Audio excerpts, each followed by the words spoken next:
नमस्कार मंडळी. नमस्कार डॉक्टर. नमस्ते ताई. Thank you for thank thank you inviting. For your time once again. आजचा पॉडकास्ट आपला मराठीत आहे, आपल्या मराठी प्रेक्षकांसाठी आणि विशेष करून आपल्या यंग जनरेशनसाठी. म्हणजे असं म्हणतात की सगळ्या देशामध्ये, प्रत्येक देशाची जी एक लोकसंख्या असते, त्याचा सगळ्यात मोठा मूलभूत पाया म्हणजे त्यांचे लहान मुलं असतात, जे की त्यांची पुढची जनरेशन असते, पुढची पिढी असते, आणि ज्यांच्यावरती संपूर्ण देशाचं भविष्य अवलंबून असतं.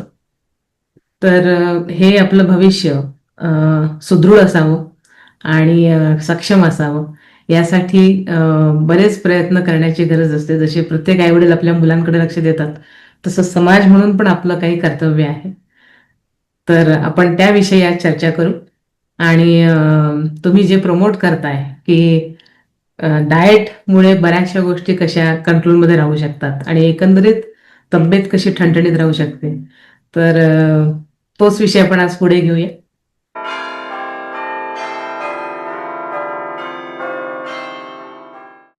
माझा म्हणजे पहिला प्रश्न नाही म्हणत, पण एक जनरल आपण जे ऑब्झर्वेशन आहे, प्रत्येक घरामधलं म्हणूया, मुलांचे खाण्यापिण्याचे खूप नखरे असतात आणि त्यांना त्यामुळे हवं ते न्यूट्रिशन मिळतं की नाही ह्याची आपल्याला कल्पना नसते. तर त्याचं कसं पहिल्यांदा आपण ऍड्रेस करावा तो प्रॉब्लेम. अच्छा, आता प्रत्येक घरामध्ये ही समस्या आहे की मुलांना हवं ते देण्याची पालकांची तयारी आहे. त्याचं कारण एक असू शकतं की एक मूल ही संकल्पना जी आहे आणि न्यूक्लिअर फॅमिली आहेत, त्यामध्ये मुलांचे लाड फार होत आहेत.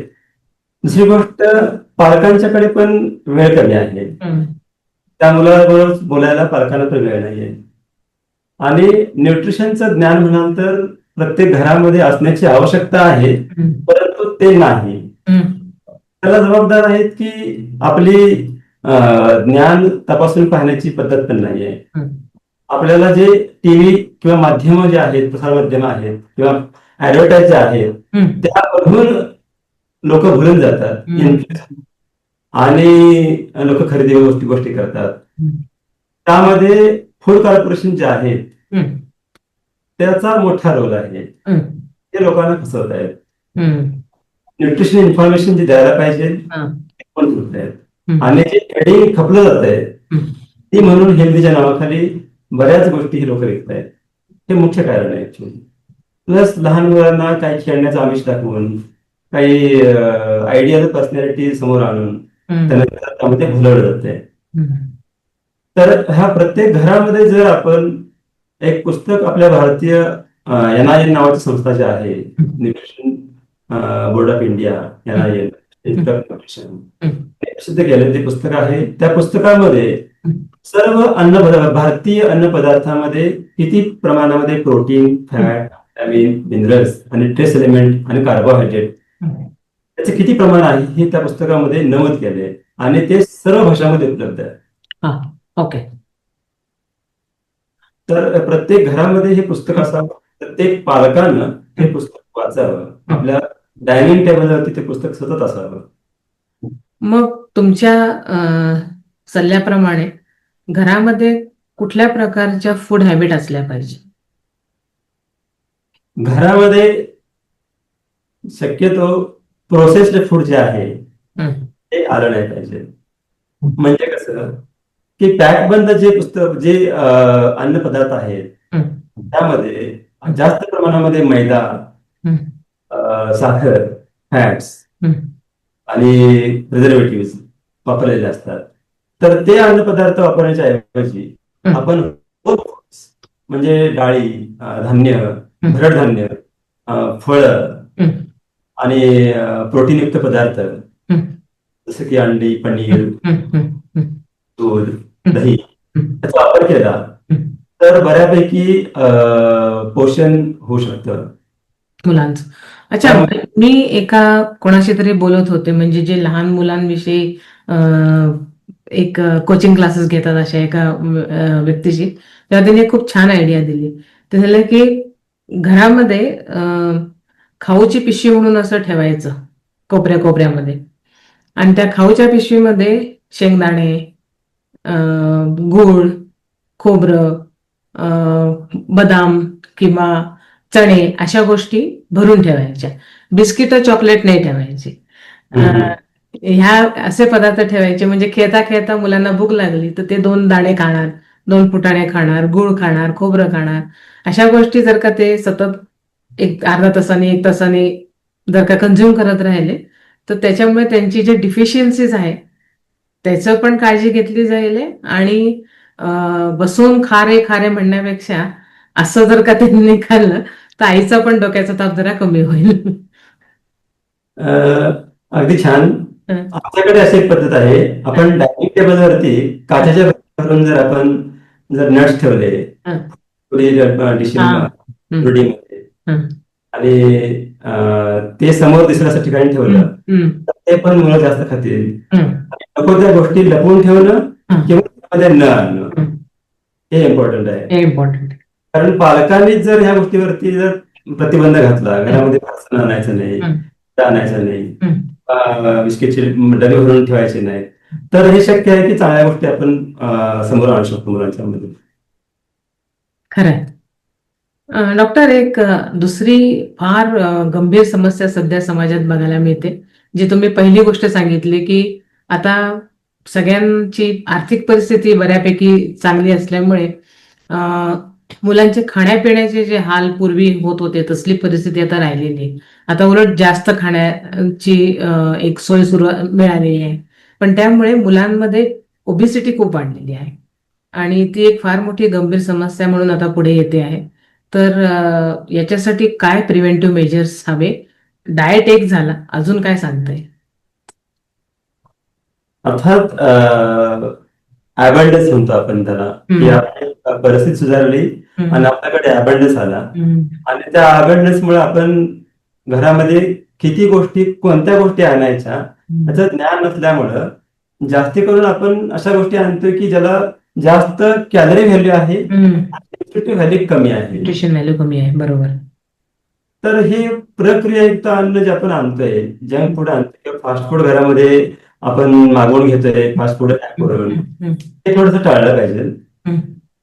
फिजिकल ऍक्टिव्हिटीचं प्रमाण वाढवलं पाहिजे, स्क्रीन टाइम कमी केला पाहिजे, जो फार महत्वाचा आहे.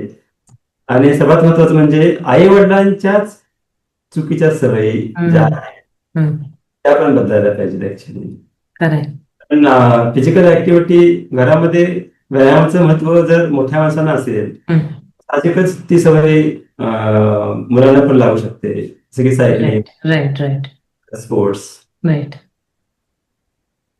स्पोर्ट्स म्हणा किंवा काही एक एक्सरसाइज जिम म्हणा, घरामध्ये जे सगळे फॅमिली मिळून सकाळी करू शकतात. रिंग्स म्हणा, बरोबर. लावू शकतो. 2-3 गोष्टी फार प्रकर्षाने जाणवतात डॉक्टर. एक तर कॅल्शियम डिफिशियन्सी बघितली जाते मुलांमध्ये. त्याच्यानंतर त्यांच्यामध्ये ॲज आय सेड की ओबिसिटी एक दुसरा एक अजून प्रकार बघितला जातोय सध्या. आणि तिसरं म्हणजे चष्मा. हे फार कॉमन झालेलं आहे. पूर्वी म्हणजे 50शी नंतर 40शी नंतर लोकांना वाचण्यासाठी चष्मा पडायची गरज पडायची. आता अगदी लहान लहान मुलांना मोठ्या मोठ्या जाड जाड भिंगाचे चष्मे लागायला लागलेले आहे.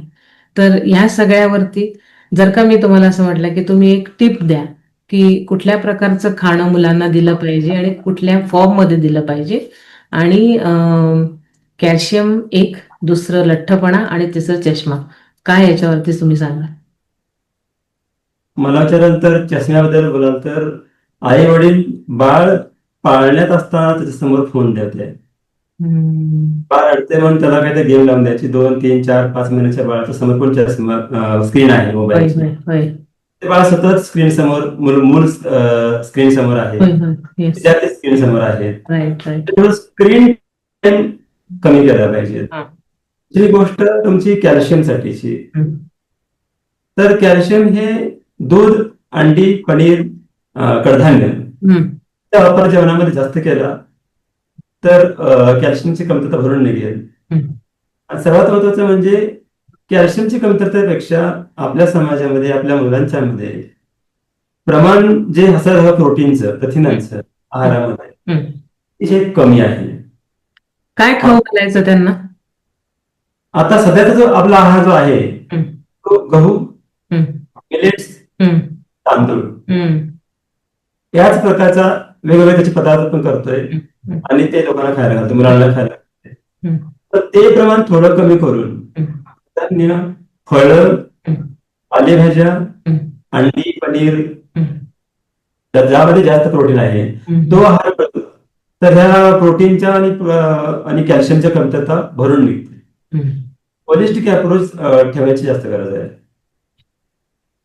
पण सगळ्या आई-वडिलांची, विशेष करून आयांची ही कंप्लेंट आहे की हिरव्या भाज्या मुलं खात नाहीत.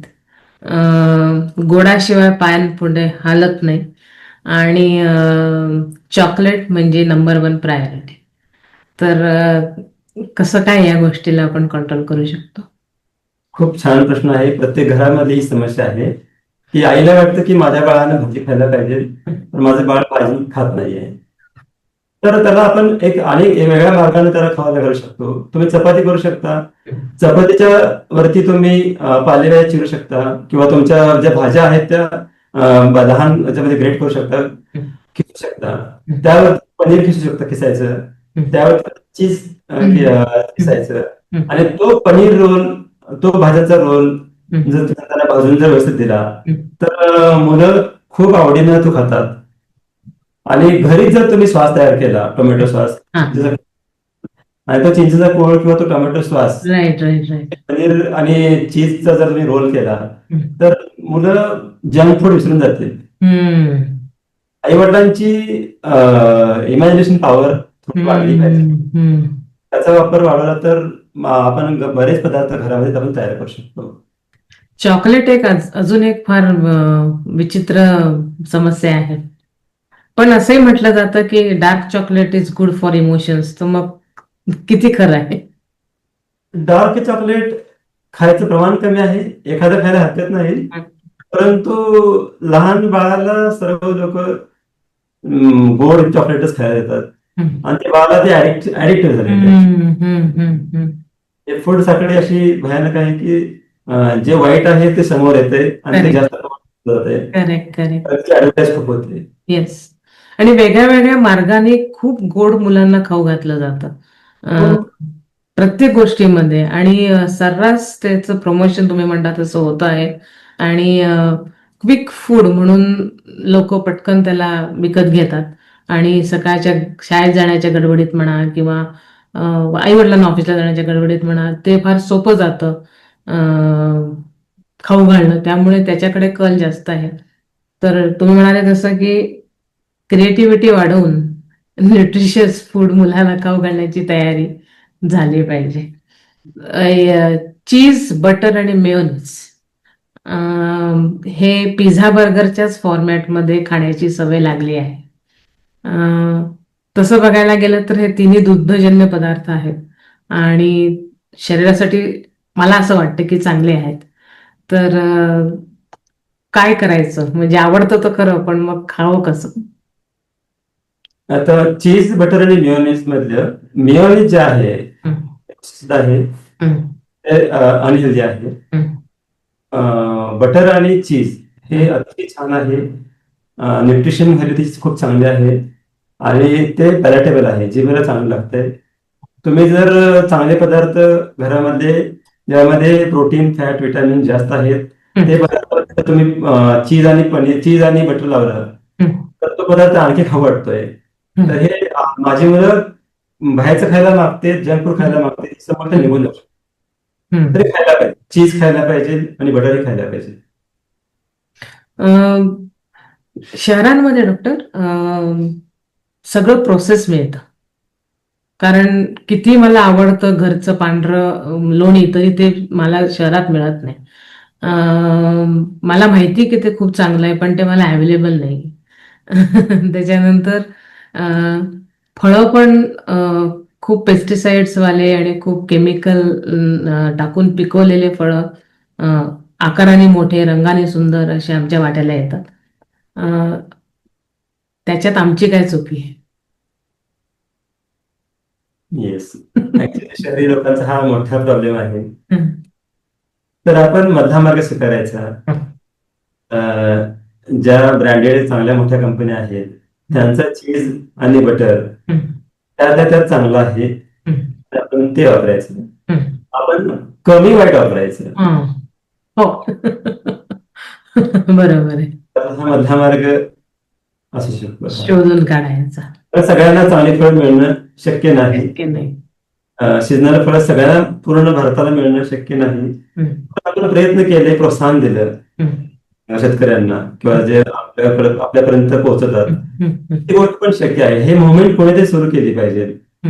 सीजनल फळांचं एक साखळी फार्मर टू कस्टमर पर्यंत न्यायची. हो, प्रयत्न खूप चालले आहेत, बरेचसे लोक करतायत, पण ते लॉजिस्टिक्स खूप वर्कआउट करायला लागतात, त्यामुळे ते सगळ्यांना जमत नाही, त्यामुळे ते जरा मागे पडत आहेत. कारण जेवढा पैसा मल्टीनॅशनल कंपनीज टाकून नेटवर्क उभं करू शकतात, तेवढं लोकल व्यक्ती नाही करू शकत. त्यामुळे तो पटकन मार्केट नाही कॅप्चर करू शकत. म्हणजे मला जर का ऑर्गॅनिक केळं घ्यायचे असले तर मला 25 किलोमीटर जायला लागतं. मग त्याच्यापेक्षा मला शेजारी जे मिळतं उपलब्ध असतं ते घेणं जास्त सोयीस्कर असल्यामुळे ऑप्शन नाही राहत दुसरा. ही एक फार मोठी समस्या आहे, त्याचं काहीतरी सोल्युशन निघणं गरजेचं आहे. म्हणजे फळांचा वापरच कमी केला तर हे लोक उत्पादन कमी करतील. इंडस्ट्रियल का जास्त आहे की लोकांना स्वस्त फळं हवी आहेत, वर्षभर हवी आहेत, बरोबर. आणि खूप प्रमाणात हवी आहेत, आणि ऑफ सीझनल हवी आहेत. म्हणजे ऑल सीझन. म्हणजे आंब्याच्या सीझन मध्ये आंबा नको असतो, तो केव्हा तरी पावसाळ्यामध्ये खायचा असतो, मग तेव्हा तो अवेलेबल नसतो, मग तो टीन मधला येणारा पल्प खायचा आणि मग ते सगळे प्रकार सुरू होतात. आपण मुलांविषयी बोलतोय आज. दुसरं एक अजून म्हणजे मला तुम्हाला रिक्वेस्ट अशी करायची की सॉफ्ट ड्रिंक हा एक फार मोठा शाप आहे अडल्ट आणि अडोलसंट मुलांसाठी. प्लीज लोकांना एज्युकेट करा की त्याच्यामुळे किती त्रास होऊ शकतो आणि तो का घेऊ नये म्हणून. उदाहरण दाखल 500 मिली सॉफ्ट ड्रिंकच्या बॉटलमध्ये साधारणपणे 50 ग्रॅम साखर असते. हाय फ्रुक्टोज कॉर्न सिरप तर नाव असेल, शुगर नाव असेल, माल्टोज असेल, डेक्स्ट्रोज असेल, जे नावं लोकांना समजणार नाहीत त्या पद्धतीनं ह्या कंपन्यांनी लोकांची फसवणूक करण्यासाठी त्याची नाव बदलली आहेत आणि ते साखर त्या कोल्ड्रिंक मध्ये घातलेली आहे. जर हे कोल्ड्रिंकचं प्रमाण मुलाच्या रोजच्या दिनचर्येमध्ये असेल तर काय होऊ शकतं, तर त्या मुलाच्या आहारामध्ये हाय कॅलरी फूड म्हणजे जास्त कॅलरी वाढतील, कार्बोहायड्रेट जास्त वाढतील. त्यामुळे काय होईल की त्याचं बाकीचं न्यूट्रिशन त्याला हवं ते मिळणार नाही आणि ते मूल क्रेव करेल की मला आणि तेच पदार्थ हवे.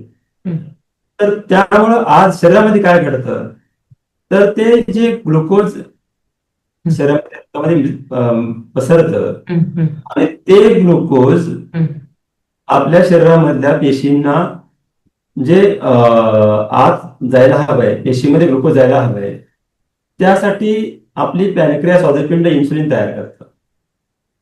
प्रत्येक पेशीवरती इन्सुलिनचे रिसेप्टर आहेत. तर मी खाल्लेलं अन्नामधून गेलेलं ग्लुकोज पेशीमध्ये आत जायसाठी तो रिसेप्टर आहे, तो ह्या सेवनानं सारखं सारखं कोल्ड्रिंक पिल्यामुळं, सारखे सारखे गोड पदार्थ खाल्ल्यामुळं तो रिसेप्टर काम करायचं बंद करतो किंवा थोडं काम कमी करतो. मराठीमध्ये तो लापाट बनतो, ऐकत नाही. इन्सुलिन तयार होतंय परंतु तो रिसेप्टर ओपन होत नाही आणि त्यामुळे ग्लुकोजची एंट्री त्या पेशीमध्ये होत नाही आणि मग ते ग्लुकोज रक्तामध्ये साठत राहतं. ते ग्लुकोज रक्तामध्ये साठून चालणार नाही. त्यावेळेला मग आणखी इन्सुलिनची मात्रा आपली पॅनक्रिया वाढवते. ते इन्सुलिन त्या साखरेचं रूपांतर लिव्हरमध्ये ट्रायग्लिसराईडमध्ये होतं, फॅटमध्ये होतं आणि हे जर चक्र सुरू कायमस्वरूपी जास्त काळासाठी राहिलं तर शरीरामध्ये चरबीचं प्रमाण वाढत जातं आणि लठ्ठपणाची समस्या गंभीर होते. तर हे जाणीवपूर्वक जर मुलांना समजावून सांगितलं की ह्या कोल्ड्रिंकच्या बॉटलमध्ये काय आहे नक्की आणि तो कोल्ड्रिंक पिल्यानंतर त्याचं काय होणार आहे, हे काय एकदा समजलं तर मूल नक्की त्यावरती विचार करेल. ते तो पिऊ नको म्हणून जबरदस्ती करण्यापेक्षा हम्म, मुलाला समजावून सांगितलं, हम्म, हम्म, हम्म, हम्म, समोर साखरेचे चमचे समोर दिले.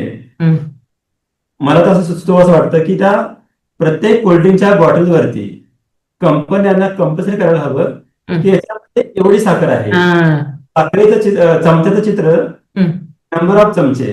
हम्म, तर व्हिज्युअल जर चित्र त्या बाटलीवरती लावलं हम्म, तर एवढी साखर आहे म्हणून म्हटलं की ती मुलं ती कोल्ड्रिंक पिणार नाहीत किंवा हम्म, मोठी ऍडल्ट पण लोक नाही पिणार. हम्म, तर हे लेबल जे आहेत, हा, जे फसवी लेबल आहेत, ते हम्म, लेबल फसवी लेबल्स बदलून हा, परिणामकारक प्रिव्हेंटिव्ह अशी लेबल्स त्या कोल्ड्रिंकच्या सॉफ्ट ड्रिंकच्या बॉटलवरती लावण्याची सक्ती गव्हर्नमेंटनं करायला पाहिजे. करायला पाहिजे. खरंय. तो एक वेगळा टॉपिक आहे. त्याच्यावर आपण बोलू कधीतरी. वयोगट 8 ते 13, ज्यांना आपण लहान मुलं म्हणू, ते टीन मध्ये येत नाही, ते या वयोगटात येतात. असं म्हणतात पूर्वीपासनं की त्यांना सगळं खाऊ द्या, कारण ते वाढीचं वय आहे आणि कुठल्याही प्रकारचं त्याच्यावरती रिस्ट्रिक्शन असण्याची गरज नाहीये, ते जे मागतील ते द्या. हा कॉन्सेप्ट जरी खरा असला तरी जे पूर्वी गोष्टी अवेलेबल होत्या त्याच्यापेक्षा आता विपरीत गोष्टी सगळ्या अवेलेबल आहेत. तर याच्यावरती तुम्ही आयांना काय ऍडवाइस द्या? आपल्या घरामध्ये संस्कृतीमध्ये तुम्ही म्हणाल तसं खरंच आहे की वाढीचं वय आहे आणि त्याला खाऊ द्या. हम्म, तर वाढीतल्या वयातल्या मुलाला हम्म, आई खायला काय घालते हम्म, हे जास्त महत्वाचं आहे. हम्म, त्याला घालायला हरकत नाहीये, हम्म, परंतु आई खायला काय घालते? हम्म, भात, हम्म, भात आणि आमटी खायला घालते. हम्म, इडली देईल, वडा देईल किंवा उत्तप्पा देईल किंवा डोसा देईल, हम्म, की ज्या अन्न पदार्थामध्ये फक्त कार्बोहायड्रेट हम्म. पिष्टमय पदार्थ जास्त आहेत आणि सॅच्युरेटेड फॅट. आणि ते पदार्थ तयार करताना तुम्ही तेल वापरता खूप. म्हणजे हे तेल आणि कार्बोहायड्रेट, म्हणजे कार्बोहायड्रेट आणि फॅट आणि त्यासोबत थोडं तुम्ही साखर घातली, हे कॉम्बिनेशन बनतंय फॅटचं. म्हणजे लठ्ठपणा वाढवण्यासाठी मदत करणारं अन्न आपण रोज मुलांना खायला घालतोय आणि त्यामुळे ही समस्या गंभीर होत चाललेली आहे. तर मी आयांना हे सांगेन की तुम्ही खायला त्यांना मुलांना घाला, हरकत नाहीये, परंतु तुम्ही ऑमलेट करा, ब्रेड ऑमलेट करा, भुर्जी करा, उकडलेलं अंड करा किंवा पनीर डोसा करा, पनीर उत्तप्पा करा किंवा पनीरचे तुम्ही पराठे करा. तर हे हेल्दी ऑप्शन मुलासमोर ठेवले, नक्कीच मुलाची भूक भागेल, सारखं खाऊ खाऊ करणार नाही आणि मुलांच्या पूर्ण वाढीसाठी म्हणजे आईची वाढ, मुलाची वाढ, संपूर्ण होलिस्टिक तिची ग्रोथ होईल. आता आपण डायबिटीस कडे येऊया. हल्ली लहान मुलांमध्ये पण डायबिटीसची प्रमाण वाढलेलं आहे. आपण टाईप 2 विषयीच बोलतोय, आपण टाईप 1 विषयी बोलत नाहीये. टाईप 2 म्हणजे जो लाईफस्टाईलमुळे होतो तो डायबिटीस, आपण त्याच्याविषयी चर्चा करतोय. तर मुलांमध्ये पण याचं प्रमाण खूप आता वाढलेलं आहे आणि अगदी यंग मुलांना डायबिटीस बघितला जातो. तर फार लहानपणी मुलांना इन्सुलिनचे इंजेक्शन आणि त्या सगळ्या गोष्टी करत दुःखद गोष्टी आहेत. तर मुलांमध्ये डायबिटीसचं प्रमाण वाढायचं कारण आणि दुसरं म्हणजे रिव्हर्सिबल आहे का त्यांचं सुद्धा डायबिटीस? प्रश्न महत्वाचा आहे.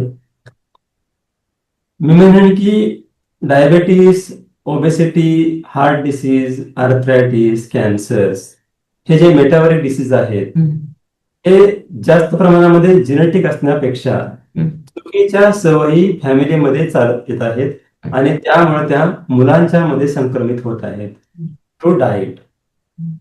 तर आई वडिलांचाच आहार चुकीचा असेल, आई वडिलांची जीवनशैली चुकीची असेल, आई वडिलांच्याच आहारामध्ये जास्त प्रमाणामध्ये कोल्ड्रिंक्स असतील किंवा कार्बोहायड्रेट रिच फूड असतील, तर नक्कीच त्या मुलाला ते सवयीनं हॅबिच्युअली तो आहार मिळतोय तीच लाईफस्टाईल मिळते. घरामध्ये जर आई वडील जर जास्त काळ जागे असतील, झोपेचं सायकल जी आहे ती आई वडिलांचीच विस्कळीत असेल तर मुलांची होते. घरामध्ये आई वडिलांचाच स्क्रीन टाइम जास्त असेल तर नक्कीच त्या मुलाचा पण स्क्रीन टाइम जास्त असणार. आई वडिलांनाच व्यायामाची सवय नसेल तर मुलांच्या मध्ये व्यायामाची सवय लागणं अवघड आहे. आणि आई वडिलांच्या मध्ये जर आहाराचे ज्ञान नसेल, चुकीचा आहार असेल, मुलांच्या मध्ये डायबिटीस लवकर होतो. त्यामध्ये गॅस्ट्रेशनल डायबिटीस आईला असेल तर ते मूल लवकर लठ्ठ बनतं. त्या मुलाला डायबिटीस होण्याची शक्यता फार लवकर आहे. तर तो लहान मुलामधला डायबिटीस म्हणा, इन्सुलिन रेजिस्टन्स म्हणा, फॅटी लिव्हर म्हणा, हे का होते? याचं कारण म्हणाल तर तुम्ही की insulin resistance is mother of all metabolic diseases. सर्व मोठ्या आजारांची जननी आहे ती आहे इन्सुलिन रेजिस्टन्स. तर मी थोडक्यामध्ये मी असं सांगेन की इन्सुलिन रेजिस्टन्स म्हणजे काय होतं. तर मी रोज रोज माझ्या आहारामध्ये एकच प्रकारचं अन्न खात असेल आणि त्या आहारामध्ये जास्त प्रमाणामध्ये पिष्टमय पदार्थ असतील, म्हणजेच कार्बोहायड्रेटचं प्रमाण जास्त असेल, ते अन्न कोणतं आहे? तर सर्व प्रकारची धान्य, ज्वारी, बाजरी, मका, रागी, गहू, तांदूळ यापासून बनवलेले पदार्थचं सेवन आपण रोज करत असू तर ओबेसिटी म्हणजे स्थूलत्व लवकर येण्याची शक्यता जास्त आहे. कारण ह्या सर्व तृणधान्यामध्ये ऍव्हरेज 65 ते 70% साखरेचं प्रमाण आहे. मग मी सकाळ उठल्यापासून माझा नाश्ता सुरू होतो, तो काहीतरी फ्रूट ज्यूस खातो, काहीतरी फळ खातो. दोन्हीमध्ये पण कार्बोहायड्रेट आहे, हाय कॅलरी आहे. परत मी नाश्त्याला उपीट खाईन, शिरा खाईन, डोसा खाईन, इडली खाईन, उत्तप्पा खाईन किंवा आणि अशाच प्रकारचे तांदळापासून तयार केलेले पदार्थ खाईन किंवा गव्हापासून तयार केलेले पदार्थ खाईन. अगेन माझ्या जेवणामध्ये पिष्टमय पदार्थ येतील, हाय कार्ब फूड येतील. त्यामुळे माझ्या शरीरातली माझं कार्बोहायड्रेटचं अन्न माझ्या पेशीपर्यंत नेण्यासाठी इन्सुलिन लागतं. तर माझी पॅनक्रिया स्वादुपिंड जे आहे ते जास्त इन्सुलिन तयार करेल. जास्त इन्सुलिन तयार केलं की ते इन्सुलिन उपलब्ध ग्लुकोजचं रूपांतर फॅटमध्ये करू टाकतं आणि मी लठ्ठ होत जातो. आणि मग हे लठ्ठ बाळ आणि आहार तोच आहार राहिला. माझ्या पेशींच्या वरती जे रिसेप्टर आहेत, जे माझं खाल्लेलं ग्लुकोज माझ्या पेशीमध्ये आत एंट्री करायला मदत करतात, त्यांना आपण म्हणतो इन्सुलिन रिसेप्टर. ते इन्सुलिन रिसेप्टर सततच्या माझ्या आहारामध्ये वाढलेल्या कार्बोहायड्रेटमुळं डायजेशन करून ग्लुकोज बनतं आणि ते सतत एलिव्हेटेड लेवल ऑफ ग्लुकोज, सतत वाढलेलं ग्लुकोजचं प्रमाण रक्तामधलं माझ्या रक्तामधलं इन्सुलिनची पातळी पण वाढवतं. आणि त्यामुळे होतं काय, माझ्या पेशीवरती असणारे जे इन्सुलिनचे रिसेप्टर आहेत ते बनतात बोथट. त्याला म्हणतो आम्ही insulin resistant. The receptor become insulin resistant.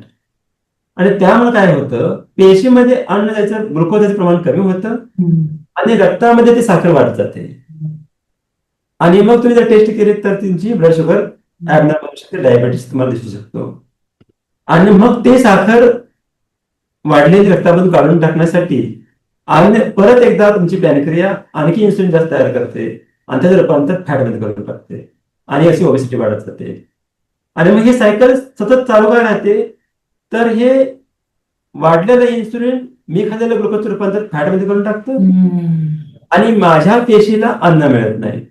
माझी पेशी माझ्या मित्र सांगते की मला I am dying of starvation, मला भूक लागलेली आहे, काहीतरी खा. आणि परत आपण त्याच प्रकारचं अन्न आपल्या बाळाला खायला देतो. भूक लागली तर हे गव्हाचं अन्न खा किंवा राईसचं अन्न खा किंवा एखादं जंक फूड खा. मग आपली जी पेशी आहे it is crying for nutrition. आपली पेशी रडते की मला चांगलं काही ते खायला घाल, आणि ते मिळत नसल्यामुळं आपण तेच प्रकारचं अन्न खाऊन हे आपण दुष्टचक्र आहे ते बंद होत नाही. आणि म्हणून ही समस्या आहे जी डायबिटीसची, इन्सुलिन रेजिस्टन्सची किंवा लठ्ठपणाची ही वाढतच जाते. तर हे सायकल ब्रेक व्हायला पाहिजे. आणि त्याचा रूट कॉज जे आहे ते चुकीचं आहार. सर्वात महत्वाचं म्हणजे चुकीचा आहार आहे. ज्या आहारामध्ये जास्त कॅलरीचं अन्न आहे आणि त्या आहारामध्ये न्यूट्रिशन पुअर आहे. म्हणजे we are calorie rich diet आणि न्यूट्रिशन पुअर डाएट. आता माझा जर एक त्याला म्हणतात डेव्हिल्स ॲडव्होकेट प्रश्न आहे, की जुन्या काळापासनं आमच्याकडे गहू, तांदूळ आणि रागी, ज्वारी, बाजरी हे धान्य पिकवलं जातं आणि हेच लोक खात आलेले आहे. प्रोटीन जास्त खाल्ल्यामुळे, प्रथिने तुम्ही जे प्रमोट करताय ते जास्त खाल्ल्यामुळे प्रोटीनची मात्रा शरीरामध्ये जास्त होते का? आणि त्यामुळे प्रोटीन लीक होण्याची दुसरी जी एक शक्यता असते ती होऊ शकते का? तुमच्या पहिल्या प्रश्नाचं उत्तर, हं. प्रश्न आहे जुन्या काळापासून भरपूर ट्रेडिशनल फूड. ट्रेडिशनल फूड जे आहे त्यामध्ये गहू, तांदूळ, ज्वारी, बाजरी, मका आहे आणि भाज्या आहेत आणि त्या लोकांना ही समस्या नव्हती. आणि आताच हा तुम्ही प्रश्न का पुढे करताय की हे तुम्ही पिष्टमय पदार्थ जास्त खाऊ नका म्हणून. प्रश्न खूप छान आहे. त्याला उत्तर असं असेल की जुन्या काळातल्या लोकांच्या मध्ये एकच प्रकारचं अन्न लोक खात नव्हते. अन्न साखळीमध्ये पिष्टमय पदार्थ होते, त्यासोबत दही होतं, दूध होतं, तूप होतं, त्यासोबत कडधान्य असायची. पालेभाज्या आपण जेवढ्या प्रमाणात आता प्रमोट करतोय तेवढ्या प्रमाणामध्ये पालेभाज्या जुन्या काळामध्ये नव्हत्या. जुन्या काळामध्ये कडधान्य जास्त होते, दूध पदार्थ जास्त होते आणि मग धान्य होते, धान्य पण होते. दुसरी गोष्ट, जुन्या काळातील लोक दिवसभरामध्ये 9 ते 10 तास उन्हामध्ये होते. त्यांचं विटॅमिन डी त्यामुळे खूप छान होतं. आताच्या काळामध्ये लोक आपण 90% टाइम आपण सूर्य पाहतच नाही, सूर्याच्याकडे आपण जातच नाही, उन्हामध्ये जातच नाही. विटॅमिन डी तुम्ही जर पाहिलं तर विटॅमिन डी ची एक एपिडेमिक आली, 7 आले लो असण्याची. कोणाचं 5 आहे, कोणाचं 6 आहे, कोणाचं 10 आहे, कोणाचं 11 आहे. लो विटॅमिन डी असणं म्हणजे पण स्थूलत्वासाठी एक कारण आहे. तुमचं उन्हामधला वावर तुम्हाला फॅट लॉस करण्यासाठी मदत करतो, सायन्सनं ते प्रूव्ह केले. तिसरी गोष्ट मी म्हणाल तसं प्रथिनांचं. तिसरी गोष्ट म्हणाल तर तुम्ही फिजिकल वर्क. मी खाल्लेलं अन्न, ज्वारी, बाजरी, मका, गहू आणि गोड पदार्थ, फळं, मी रोजच्या रोज ती एनर्जी संपवून टाकायची. मी 2000 कॅलरीचं अन्न मी रोज खाल्लं तर मला एवढं काम, मरणाचं काम असायचं. अक्षरशः लोक म्हणतात मी गुरासारखं काम करतो म्हणायचं. खरंय खरंय, सगळं फॅट बर्न व्हायचं आणि ते खाल्लेलं सगळं कॅलरी जळून जायच्या. आज माझं व्यस्त प्रमाण आहे. मी सतत खातो, सतत कॅलरी खातो, कॅलरी पितो, खातो. मी पितो पण कॅलरी, मी फ्रूट पितो, मी सॉफ्ट ड्रिंक पितो, मी कॅलरीज पितोय. I am drinking calories, I am eating calories and I am not, मी त्या खर्च करत नाहीये. त्यामुळे तुमचं कॅलरीचं रूपांतर फॅट मध्ये होत आहे आणि लठ्ठपणा, डायबिटीस वाढत चाललाय. आता दुसरा प्रश्न, प्रोटीन. तुम्ही प्रोटीनचं अन्न ओव्हर इटिंग करू शकत नाही. तर जंगलामध्ये, वाईल्ड लाईफचा इव्होल्युशन मध्ये आपल्या ब्रेनमध्ये लेप्टिन नावाचं एक हार्मोन आहे. ते हार्मोन ब्रेनमध्ये नाही, आपला ब्रेन सिक्रेट करायला होतो आपल्या फॅट्स ना. ते लेप्टिन हार्मोन तुम्हाला ओव्हर इटिंग करून देत नाही. Leptin is hormone satiety. माझी भूक शमली सांगायचं हार्मोन आहे ते लेप्टिन आहे. And that is sensitive to protein. म्हणून तुम्ही प्रोटीनचं अन्न खात असताना, तुम्ही अति प्रोटीन खाऊ शकत नाही. तुमचं लेप्टिन हार्मोन तुम्हाला सांगेल की खाऊ नको, बस फुल झालं मी. मग मी जर माझं प्रोटीन आणि पालेभाज्या, फायबर आणि कार्बोहायड्रेट जर मी हे कंबाईन अन्न खाल्लं तर मला लवकर हे करेल आणि मला परत परत खायची इच्छा होत नाही. परंतु ती हार्मोन सेन्सिटिव्ह कधी आहेत? जर माझ्या आहारामध्ये प्रोटीनचं प्रमाण जास्त असेल, आरडीए प्रमाणे मला माझ्या वजनाच्या 1 ग्रॅम प्रोटीन खायला पाहिजे. समजा माझं वजन 60 किलो आहे तर 60 किलो गुणिले 1 ग्रॅम म्हणजे मला 60 ग्रॅम प्रोटीनचं अन्न खायला पाहिजे. तर मी मग माझ्या बॉडीच्या सगळ्या ज्या प्रोटीनच्या गरजा आहेत त्या भागतील हम्म. आणि तुम्ही म्हणाल तसं मी ओव्हर इटिंग करू शकणार नाही, कारण प्रोटीनचं मी अति सेवन करू शकत नाही, कारण माझा हार्मोन्स मला खाऊन देत नाही. हम्म. त्यामुळे ते लीक होण्याचं प्रमाण नाही आहे. ज्यांच्या किडनीज वरती काही समजा आजार असतील, आम्ही सांगितलं हे, हो. त्यांना किडनीचे आजार असतील त्या लोकांनी थोडं सतर्क राहावं, आपल्या डॉक्टरचा सल्ला घ्यावा, हो. आणि त्यातूनही तुमच्या आपल्या आरडीए नुसार, आपल्या NIN नुसार हम्म. 0.8 ग्रॅम प्रोटीन पर केजी बॉडी वेट तुम्ही खाऊ शकता. खाऊ शकता. Okay, great. प्रोटीनयुक्त आहार करा, मुलांना खाऊ घाला, एक्सरसाइजची सवय ठेवा, आणि शक्य होईल तेवढं गोड आणि चॉकलेट आणि गहू आणि तांदूळांनी बनलेले पदार्थ कमी करा.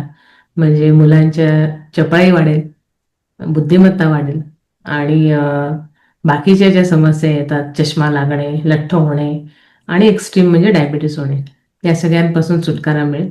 So thank you very much. Thank you madam. नमस्ते. धन्यवाद. धन्यवाद.